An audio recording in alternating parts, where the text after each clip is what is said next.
10, versículo 9.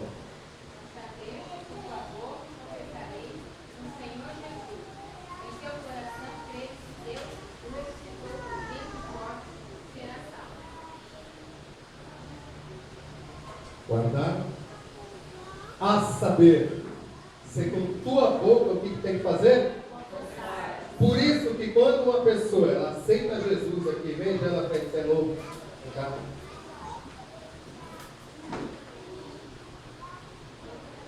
ele já aceitou Jesus, mas digamos que ele está agora figurativamente representando uma pessoa que acabou de aceitar Jesus. Eu simplesmente tenho que orar por ele, não? Então eu tenho que falar para ele. Repete para dizer, Senhor Jesus, nessa noite, eu aceito como único suficiente, sim, Salvador, eu creio, Senhor, ressuscitou, por isso, escreve meu nome, teu livro da vida, apaga todos os meus pecados, para a glória do Senhor. Todo aquele que aceitou Jesus, ele tem que confessar. Eu já vi algumas vezes aqui, de algumas oportunidades que a gente passa, as pessoas falam, não é orar. Aceitou Jesus, ele tem que confessar. Pastor, ele está reconciliando. E aí, como é que faz? Reescreve o teu nome no livro da Bíblia. Mas pastor, nós temos uma passagem bíblica? Você vai perguntar para ninguém? Então responde para mim, então, passagem bíblica? Temos uma resposta, tem tudo que é ligado na terra é ligado no? Tudo que é desligado na terra é desligado no? A partir do momento que ela deixou de congregar, ela deixou de estar na presença, pode sentar. Ela deixou de estar na presença de Deus, ela está desligada. Ministerialmente, sim. Ministerial por quê? Porque nós somos um corpo de Cristo. Não. Reconciliando. Então, novamente, não é que ela está novamente aceitando Jesus. Ela já aceitou. Agora é papel da igreja recebê-la como corpo de Cristo, como membro. Então ela está, no caso, reconciliando, e então o nome dela novamente é reescrito no livro. Nesse meio termo aí, pastor, que ele está afastado da igreja, se ele fazia um pecado, se ele cometeu um pecado, tem que se arrepender. Ele tem que se arrepender. Se ele não se arrepender, aí no caso, esse pecado vai ter consequências para. mas será, tipo assim, ele vai ter que vir a se unir numa igreja? Não entendi. Ele Por vai ter que se é? unir na igreja? Vamos poder explicar. Vocês acham que eu preciso unir na igreja? Hã? Presbítero Cristino, responde essa pergunta.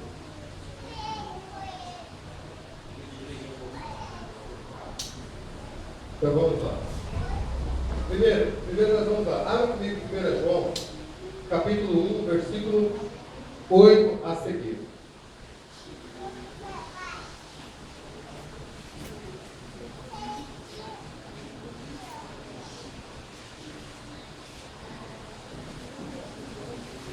Quem achou?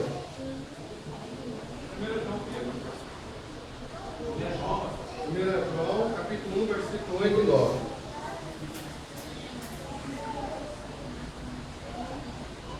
Pode ler, inclusive.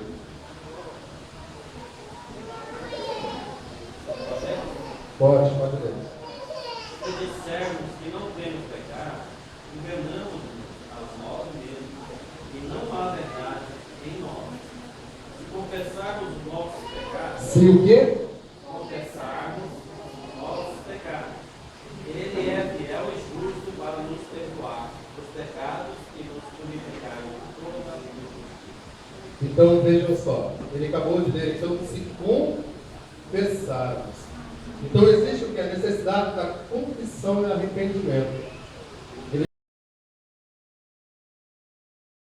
mesmo dentro da igreja, porque existem muitas pessoas que estão dentro da igreja e estão distanciadas. Simplesmente estão dentro do culto, mas estão totalmente distanciados. Não estão ligados, não estão ativos, bem por vir.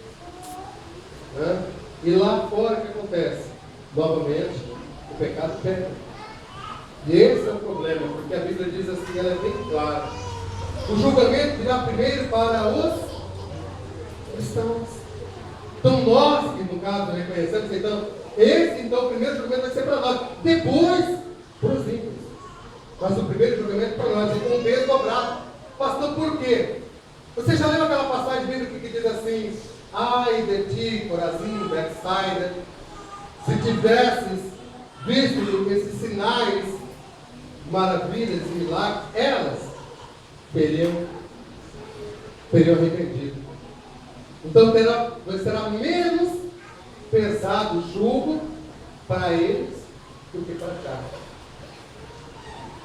Entendeu? Porque você está dentro da casa de Deus, vê os milagres de Deus, vê o poder de Deus, mas ela se torna um incrédulo. Entendeu, presbíteros? Por isso nós precisamos novamente nos arrepender, nos confessar, nos compreendermos quem é. O primeiro propósito de tudo, na minha e na tua vida, quem é Deus para você. A pregação mais forte, duas pregações mais fortes que eu nunca esqueci, Vanessa Polidoro. A primeira pregação foi o dia que o pastor Jamir Pérez Nunes, ele pregou o dia de Ana. Nunca esqueci, eu chorei aquela pregação inteira. Quando ele então falou que Ana deixou o filho de Samuel, acabou de desmamar, não tinha filho, ela orou, clamou, pediu para Deus, depois ela teve que deixar o filho dela lá no templo e voltar para trás. Ela renunciou àquilo que ela mais almejava, que ela mais queria. O pastor já me pregou essa mensagem, chorei até, e aquilo até hoje ainda está na minha memória e na minha alma. E eu creio que eu vou levar comigo. Tentei por várias vezes pregar ela, porque não permitiu ainda pregar desse ano.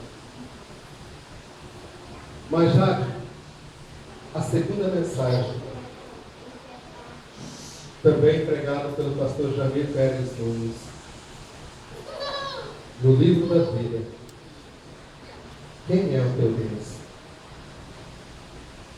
E ele trouxe a medida da pregação dele, a semeadura. Como você está semeando na casa de Deus ou para Deus? Como está a tua semente? Como está a tua semente? Nunca mais esquecer. Por isso nós devemos verdadeiramente primeiro examinarmos quem é Deus para mim. Quem é esse Deus para você?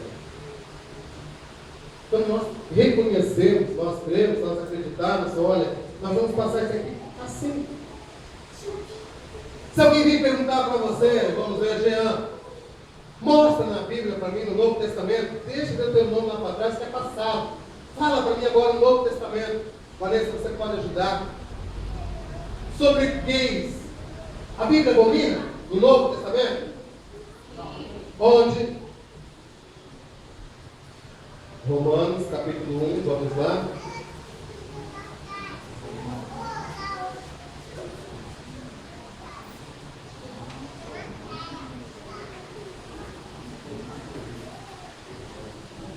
Capítulo 1, verso número 23, a seguir, assim nos fala a palavra do Senhor na carta aos Romanos. Mudaram a glória de Deus incorruptível em semelhança e imagem de homem incorruptível, de aves, de patos e de répteis. Pelo que também Deus se entregou à concupiscência do seu coração, à imundícia, para desenrolarem o seu corpo entre si. Pois mudaram a verdade de Deus em mentira, e honraram e serviram mais a criatura do que o Criador, que é bendito eternamente. Agora vamos no 26, 1 Romanos 26. Pelo que Deus nos abandonou às paixões infames, porque até as suas mulheres mudaram o uso natural no controle à natureza. Semelhantemente também os varões, deixando o uso natural da mulher, se inflamaram em sua sensualidade uns para com os outros, varão com varão, varoa com varoa, cometendo torpeza, recebendo em si mesmo a recompensa que convinha ao seu erro. E assim por diante. E ali no mais, no 27, 26, 27 vai falar, desce, vai então falar tudo aquilo então que não pode. Sabe por que estou dizendo isso, Vanessa?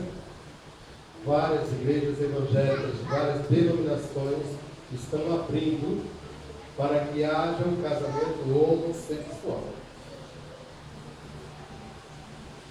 Amém? Várias, não é um ou não.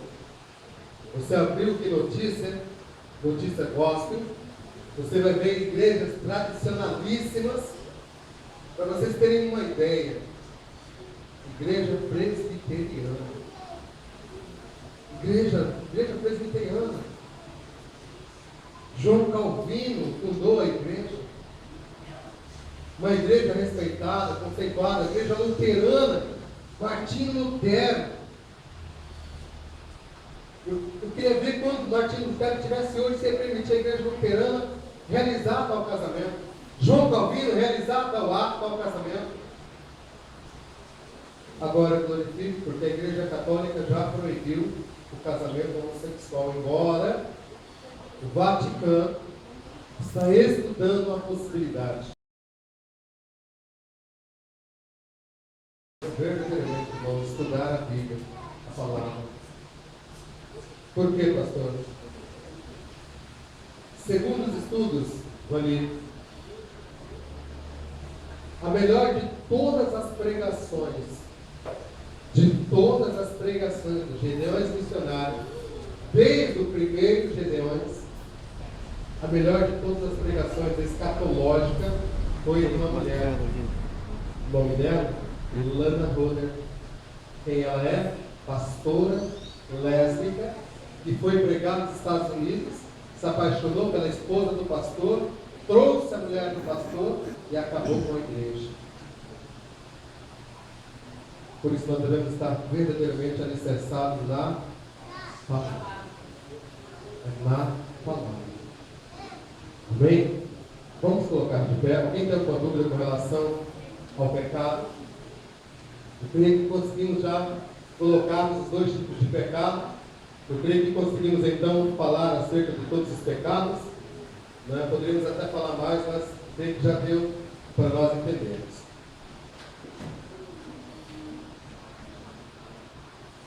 Podemos colocar de pé. Alguém tem alguma pergunta, alguma dúvida? Pode perguntar. Você estava falando no julgamento, pastor, será julgado primeiro as pessoas da igreja? Da igreja. Primeiro aqueles que, no caso, estão dentro da casa do Senhor. Depois de fora. Nós lemos em 1 João que todos nós pecamos, destituídos somos da glória de Deus. Lemos também em 1 João que todos nós pecamos. Pecamos no pensar, no falar, no agir. Mas eu concordo com você. Eu concordo com ele. Por quê, pastor? Porque a Bíblia ela fala acerca daqueles que foram separados por Deus e não pecaram. Quantos são?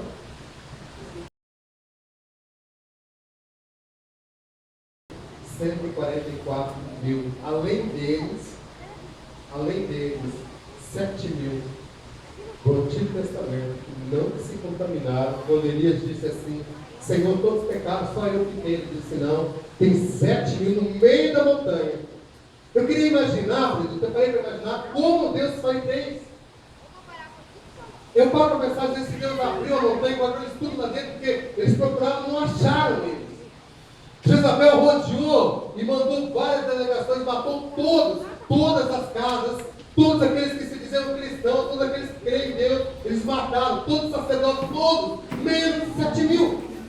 E a Bíblia diz que eles estavam guardados dentro, no meio da montanha. Parou para pensar sobre isso?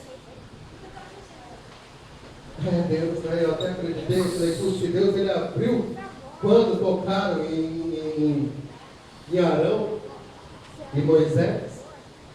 Moisés disse assim: Senhor, se eu pedir para você matar, é muito pouco. Se eu estou falando a verdade, abre a terra e consuma. A Bíblia diz que abriu a terra e engoliu todos, a casa, a roupa, animais, tudo. Só deles verem a arca, Quando a arca chegou em Betsebe, já vou parar, eu começo a falar, não para. Só deles abrirem a arca, quando então Davi quis trazer a arca, a Bíblia diz que naquele dia morreu 50.070 homens. Só deles olharem para a arca. E então eles disseram: quem poderá chegar diante desse Deus? A arca da casa de Obed. Vamos orar? Quinta-feira, culto de campanha, sexta, ciclo de oração, sábado, pastelada, ensaio do jovem 18, domingo, culto de Santa Ceia. Tem bombom para vender. Amém.